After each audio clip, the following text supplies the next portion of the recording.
In this video, we're going to be taking a look at a beginner's build for Koga, the Lost Hand in Paladins. Now, if you're new to the game or new to Koga, he could be a very tricky champion because he changes stances and he doesn't use, or he doesn't have any cooldowns. I was going to say he doesn't use mana, but he doesn't have any cooldowns, so it can be complicated when you first get into it. That's why I'm going to make this video going over a nice build to get used to playing Koga and switching stances and doing all that unique stuff with him, but not focusing on it. This build will kind of focus on his regular stance and using your submachine guns while still utilizing the dragon stance and getting used to when to switch and all of that. So we'll go over here. We'll start with the loadout.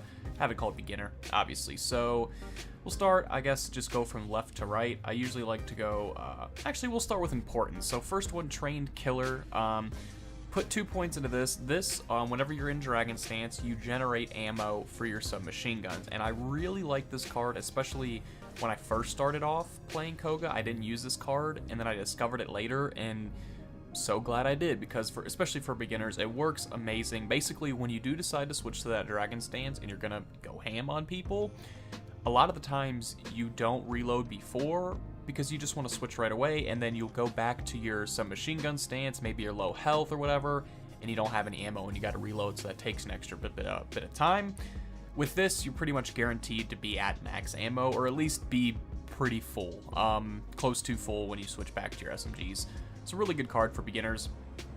Second one will be Unyielding. Enemies hit by claw attacks receive 30% reduced healing for 3 seconds. This is kind of a filler, not really a filler, but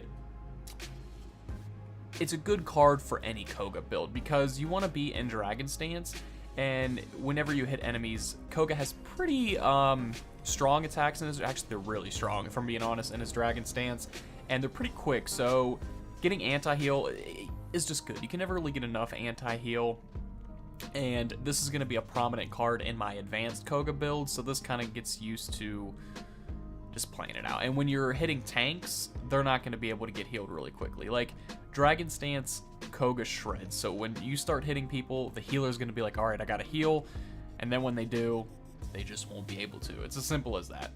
Next up, we have Swift Hands. Reduce the time to enter and exit Dragon Stance by 30%. This isn't necessary. If you really wanted, you could kind of switch this card out. Another good card to switch it out with would be Tenacious. That's a good card. Get a self-heal, or anything that like helps your escapability. So getting increased speed and agility, getting increased jump height, anything like that if you really want to replace it. The reason I like it is because it is a beginner's build, and switching into your dragon stance quicker means you have more time in dragon stance, because if you don't know, he consumes energy while in dragon stance, so it just slowly goes down every second that you're in it. So the quicker you can get to it, the more time you have in it, if that makes sense. I think it's self-explanatory, but it might be a little complicated to some people. Next card, we have Criminal Record. Now this, you gain 15% lifesteal while in dragon stance. This is a very important card, again, I think for all Koga builds, but specifically towards the beginners, because switching in and out of that dragon stance can be kind of tricky, and you got to know how to balance out your energy well and know when to use a skewer, because skewer consumes it all. When you're safe doing that, when you need to switch back so you can dash away or use your agility, it just takes some time to get used to. So what better way than while you're in dragon stance and you're consuming all your energy, because once you consume all your energy, you're stuck there. You have no way to dash, you can't use your skewers, you can't use your agility, you have to wait for it to charge back up. So while you're in your dragon stance, just gaining lifesteal is good. Having lifesteal in there, so when you do hit your attacks, you're gonna get health. So let's say you do mess up, you're in a battle, and you use all your energy, and your skewers run out, at least you were gaining some health while you're doing it. Because usually I always recommend to get the lifesteal card for Koga, or the lifesteal card at the beginning of the game, I should say, that costs like 400 coins or whatever. But sometimes you might not want to get that card, so you will always have built-in lifesteal, at least in dragon stance. That's going to be important, because I think lifesteal is very important for Koga.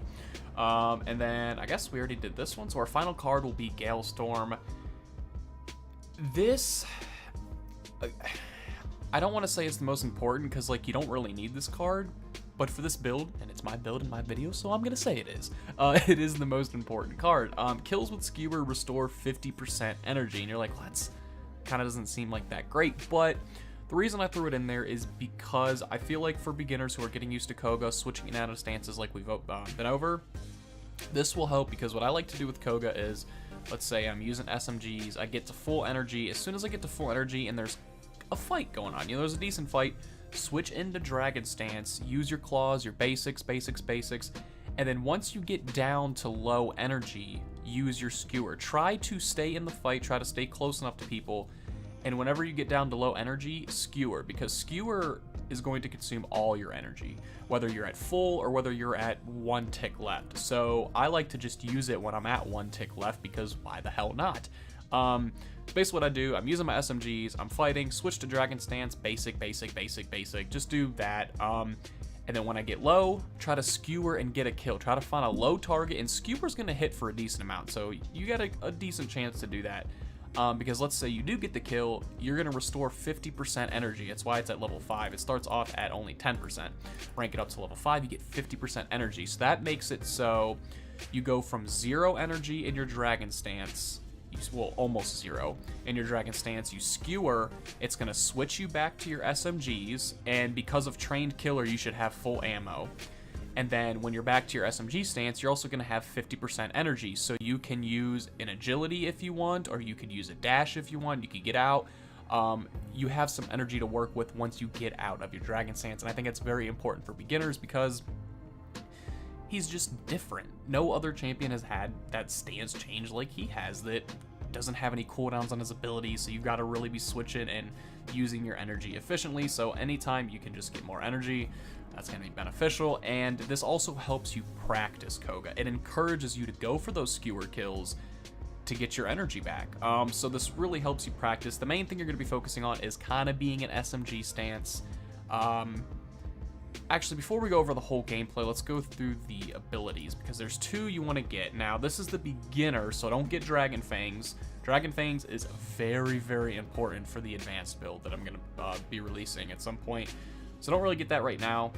Don't get Blood Reaper. I don't really like this at all. I mean, if you want to, you can. The 2 you're going to want to focus on are Master of Arms and Adrenaline Junkie. Master of Arms, successful hits with your submachine guns cost no ammo.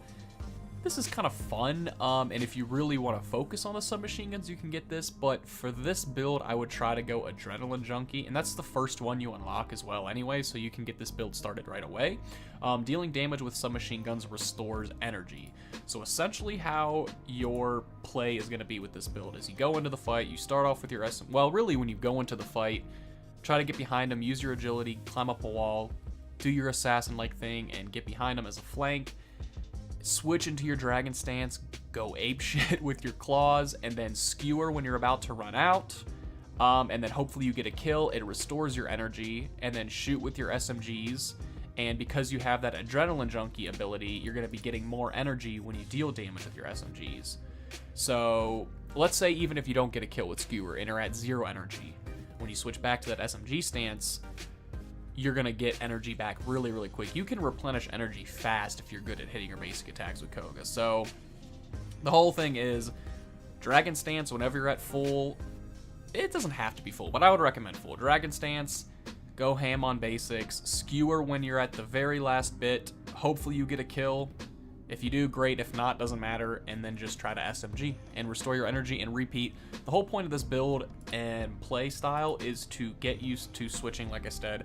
Get used to the Dragon Stance, get used to managing your energy efficiently. And Skewer, Gale Storm's going to help with that, because if you do mess up and you don't manage it efficiently, you got a little chance to get some 50% back to kind of help you out. So that is it for this video, guys. If you enjoyed it, be sure to drop a like and hit subscribe for more builds like this. I plan on making a lot of these. They've been highly requested since I made a couple months ago. A lot of people have been wanting me to make more, so I'm going to do that. Let me know, please let me know in the comments what god, here we go, I'm thinking of Smite, what champion you want next. If I don't get any recommendations, or if there's like a tie, I'll just kind of pick one. But how we'll do it is kind of write down the champion you want, and then whatever gets the most upvotes, I'll try to release that one next, and we'll see how it goes. So like I said, that is it for this video, guys. Thank you for watching.